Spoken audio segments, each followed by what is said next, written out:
Mungu akubariki sana. Haleluya. Roho Mtakatifu tunakualika utufundishe neno lako katika jina la Yesu. Amina. Leo tunaangalia neno la Mungu katika Mathayo sura ya 8 mstari wa 5 mpaka wa 13.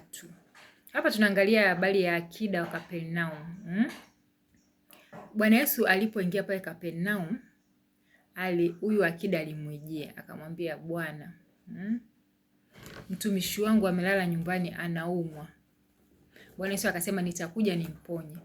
Lakini huyu akida akamwambia, sistahili uingie kwangu katika nyumba yangu, lakini sema neno tu na mtumishi wangu atapona. Bwana Yesu alishangaa. Akasema hajaona imani kubwa kama hii katika Israeli. Akasema hajaona imani kubwa kama hii.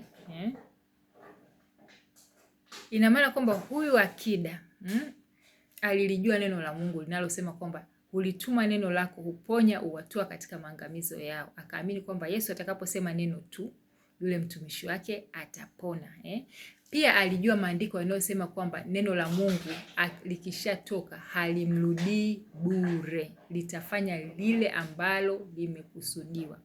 Kwa hiyo Bwana Yesu akasema kwamba sijaona imani kubwa hata katika Israeli kama ya huyu akida.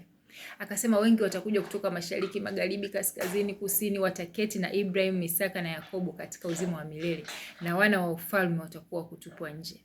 Kwa hiyo inatufundisha kwamba tuwe na imani na neno la Mungu kama huyu akida. Neno la Mungu tuliamini kwamba litatenda kile ambacho kimekusudiwa. Kama haijatokea kama vile ulivyozani, ujue kwamba kitafanyika kitu ambacho ni bora zaidi. Lakini neno la Mungu haliwezi kumrudia Mungu bure.